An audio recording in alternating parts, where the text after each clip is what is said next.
새벽 예배에 나오신 성도님들 모두 주님의 이름으로 환영합니다. 하나님 말씀을 봉독하도록 하겠습니다. 오늘 말씀은 히브리서 13장 1절에서 17절까지 말씀입니다. 히브리서 13장 1절에서 17절까지 말씀입니다. 하나님 말씀을 봉독한 후에 마지막 절은 합독하도록 하겠습니다. 형제 사랑하기를 계속하고 손님 대접하기를 잊지 말라. 이로써 부지 중에 천사들을 대접한 이들이 있었느니라. 너희도 함께 갇힌 것 같이 갇힌 자를 생각하고 너희도 몸을 가졌은즉 학대받는 자를 생각하라. 모든 사람은 결혼을 귀히 여기고 침소를 더럽히지 않게 하라.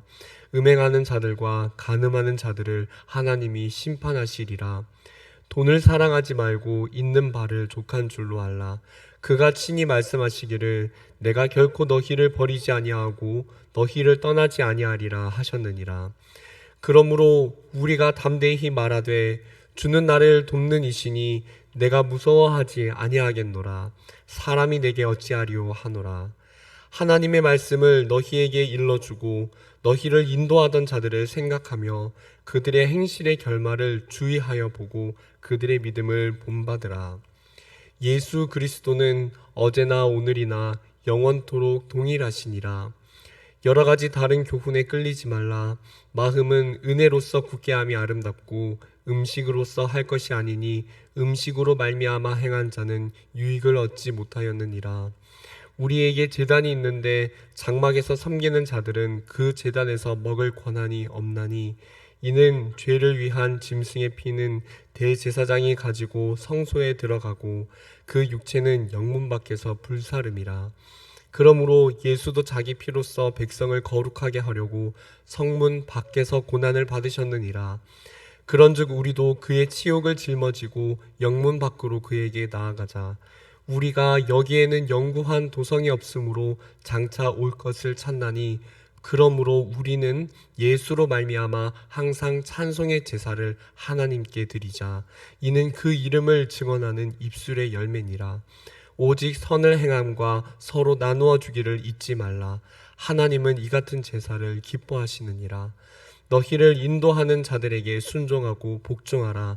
그들은 너희 영혼을 위하여 경성하기를 자신들이 청산할 자인 것 같이 하느니라.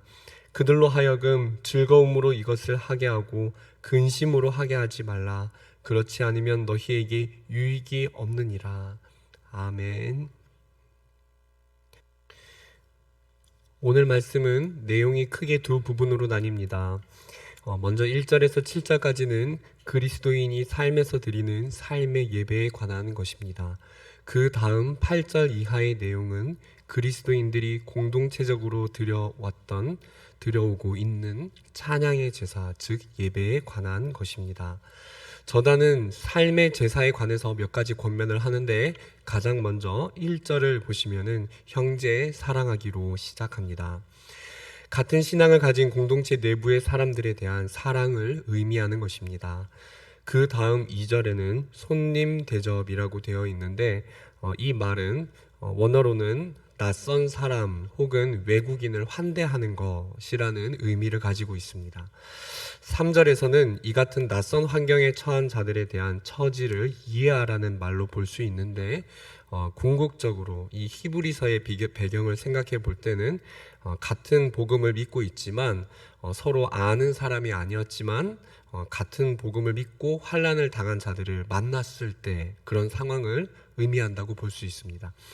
이어지는 4절에서는 결혼을 거룩히 여길 것에 관해서, 그리고 5절, 6절에서는 돈을 사랑하지 말고 하나님을 신뢰할 것을 말합니다.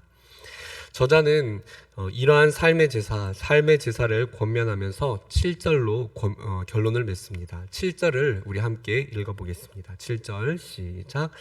하나님의 말씀을 너희에게 일러주고 너희를 인도하던 자들을 생각하며 그들의 행실의 결말을 주의하여 보고 그들의 믿음을 본받으라. 저자는 말을 합니다. 삶의 제사에 대해서 권면을 하면서 그 결말이 어떠할지를 우리가 그리스도를 따르면서 삶의 예배를 드리면서 살아가야 하는데 그 결말이 어떠할지 앞서가던 자들을 생각해보고 주의해보라 라고 말을 합니다. 7절에서 방금 읽은 7절에서 너희를 인도하던 자들이라는 것은 당시 히브리서 1차 수신자였던 그 성도들의 교회를 세운 초창기 교회 지도자들을 의미한다고 볼 수 있습니다. 저자가 이 사람들에 대해서 하나님의 말씀을 너희에게 일러주고 라고 하는 것을 볼 때 더욱 그러합니다. 하나님의 말씀을 일러주었다. 이것은 복음의 실체이시자 내용인 그리스도를 전했다는 것을 먼저 의미하며 또 그리스도께서 주신 삶의 교훈을 전해주었다고 볼 수가 있습니다. 저자는 이 같은 초창기 지도자들이었던 말씀 사역자들의 결말을 주의 깊게 생각해 보라고 권면합니다. 물론 히브리서에서 그들의 결말이 구체적으로 어떠했는지를 말해 주지는 않습니다.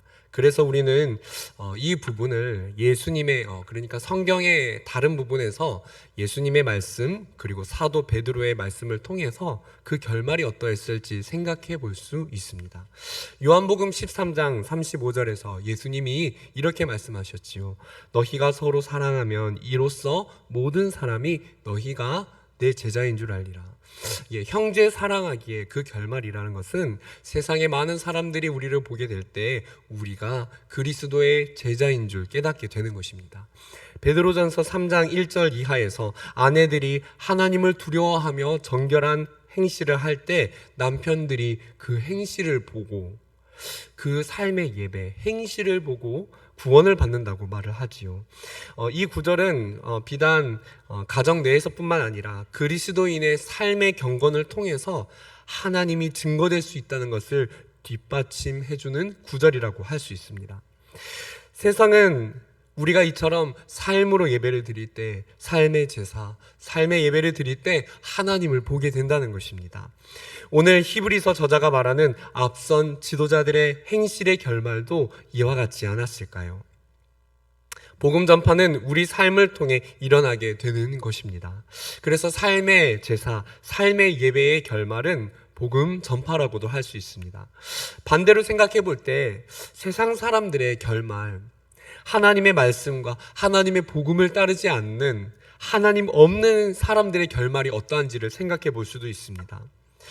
오늘 이 말씀에서 우리가 그리스도를 따르는 삶의 제사를 드릴 때 그 결말이 돈이 많아지거나 풍요하거나 세상적으로 명예가 있다고 그렇게 결론을 내리지 않습니다. 세상 사람들은 하나님 없이 살고 자기 자신을 사랑하고 자기 자신을 높이다가 돈을 남기고 명예를 남기고 그렇게 죽게 됩니다.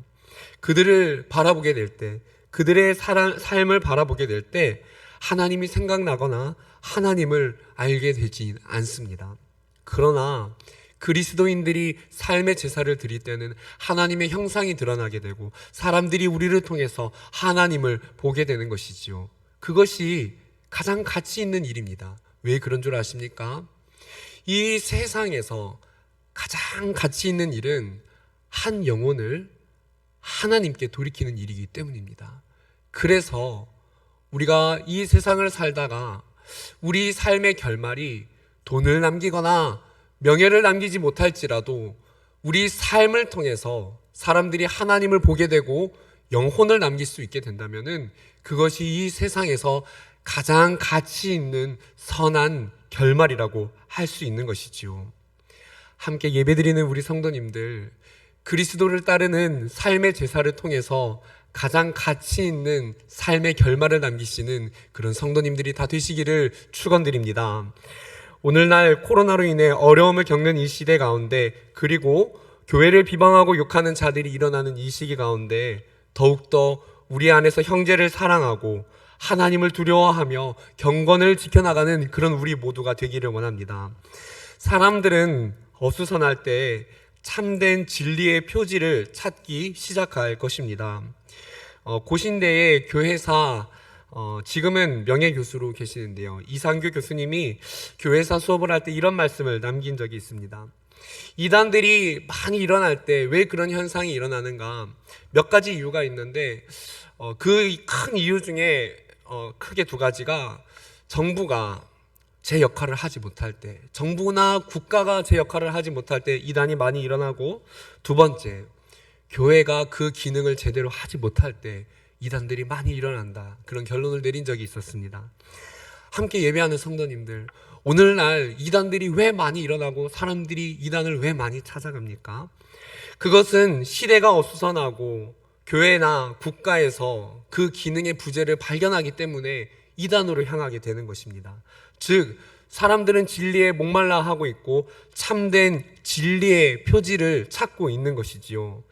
많은 이들이 방종에 이르고 멸망을 향해 달려갈 것이지만, 택함 받은 자들은 하나님께서 바로 삶의 예배를 드리는 우리 성도님들을 통해 끝까지 구원하시고 하나님 아버지께로 돌이키는 역사가 있다는 사실을 믿으시기를 바랍니다.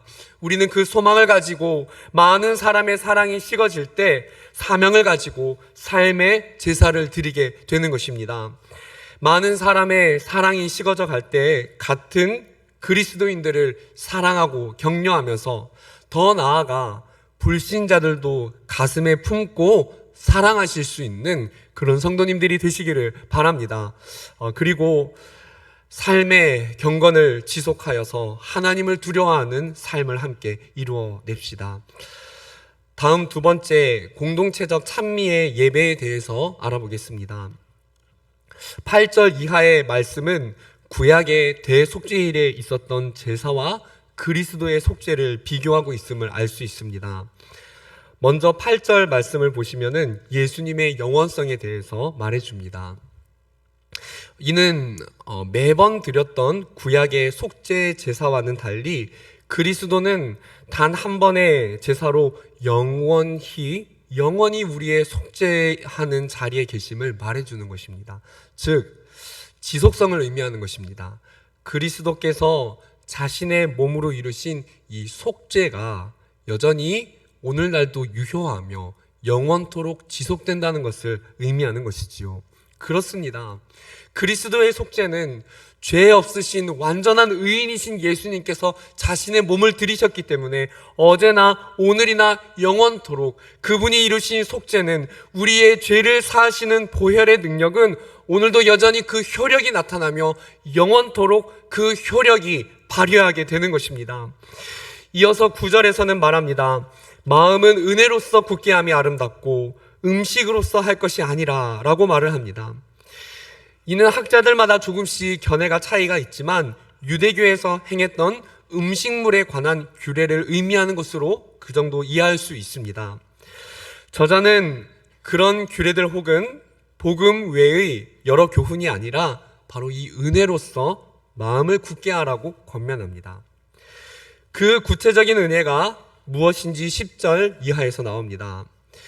10절에서 장막에서 섬기는 자들이 먹을 고난이 없나니 라고 말하는 것은 구약의 제사 중에서도 대속죄일에 행해지는 제사를 의미하는 것입니다. 왜 그렇습니까? 아마 성경을 잘 아시는 분들은 이제 이 내용을 아실 텐데요. 레위기 16장에 그 규례에 대해서 말하기를 제사장들이 제사에서 짐승의 고기를 먹는 일부를 취할 수 있는 제사가 있지만 대속죄일은 먹을 수가 없습니다. 그래서 바로 이 10절과 11절에서 말하는 내용은 대속죄일의 규례를 말하는 것입니다. 그 육체를 영문 밖에서 불살랐다고 말해주지요. 저자는 이 대속죄일의 영문 밖에서 불사름을 당한 그 양이 바로 그리스도께서 그 대속죄일의 양처럼 자기 몸을 온전히 드렸다는 것을 12절에서 말해줍니다. 그러므로 예수도 자기 피로써 백성을 거룩하게 하려고 성문 밖에서 고난을 받으셨느니라. 그래서 더 이상 대속죄일은 필요가 없는 것입니다. 예수 그리스도께서 우리를 위해서 그 대속죄일의 양처럼 고난을 당하셨기 때문에 그분의 보혈의 능력이 오늘까지도 구속의 지속성을 효력 있게 발휘하여서 예수님을 믿는 모든 자는 더 이상 구약의 짐승 제사를 드릴 필요가 없으며 이제 새로운 시대의 입술의 제사, 찬미의 고백 제사를 드리게 된 것입니다. 우리 15절을 함께 읽어보도록 하겠습니다. 15절 시작. 그러므로 우리는 예수로 말미암아 항상 찬송의 제사를 하나님께 드리자. 이는 그 이름을 증언하는 입술의 열매니라. 예배드리는 성도님들, 우리는 이 찬미의 제사를 생각할 때 두 가지를 생각할 수가 있습니다. 먼저 찬미의 제사로 나아가는 가운데 제가 방금 설명드린 것처럼 영원히 속죄의 효력을 이루신 그리스도를 바라보면서 우리 죄사함의 은총을 누리는 것입니다. 성도님들, 어제가 지나고 오늘이 오는 동안에 내 안에 자범죄를 지은 것이 있습니까? 오늘도 그리스도의 보혈은 효력이 있고 유효합니다. 그 그리스도의 보혈로 죄 씻음을 받으시고 죄사함의 은총 안에 자유함을 누리시고 하나님을 찬미하시기를 바랍니다. 두 번째는 오늘 15절에서 말하듯이 15절 마지막에 이는 그 이름을 증언하는 입술의 열매니라. 그렇습니다. 우리가 그리스도의 속죄를 날마다 모여서 예배하며 찬미할 때 그 결과가 무엇입니까? 교회에 오는 새신자들이 우리 입술의 고백을 듣고 그 이름을 새기게 되는 것입니다. 그 이름을 증언한다고 말을 하지요. 성도님들, 지상교회의 역할이 바로 이것입니다. 지상교회는 하나님을 찬미하는 것이 풍성하게 될 때, 즉 예배가 부흥하게 될 때 영혼 구원도 왕성하게 된다는 것입니다. 말씀을 정리하겠습니다. 성도님들, 오늘 삶의 제사와 찬미의 제사 두 가지를 말하였습니다. 오늘 함께 기도하면서 하나님, 내 삶으로 정결을 거룩을 지켜나갈 것이 무엇입니까? 고민하며 함께 기도하기를 원하고요. 또 이 시간 그리스도를 증언하는 찬미의 제사, 예배가 부흥되는 교회 되기를 소망하면서 함께 기도하기를 원합니다. 함께 주기도문 하시고 기도하도록 하겠습니다. 하늘에 계신 우리 아버지여, 이름이 거룩히 여김을 받으시오며 나라가 임하시오며 뜻이 하늘에서 이루어진 것 같이 땅에서도 이루어지이다. 오늘 우리에게 일용할 양식을 주시옵고 우리가 우리에게 죄 지은 자를 사하여 준 것 같이 우리 죄를 사하여 주시옵고 우리를 시험에 들게 하지 마시옵고 다만 악에서 구하시옵소서. 나라와 권세와 영광이 아버지께 영원히 있사옵나이다. 아멘.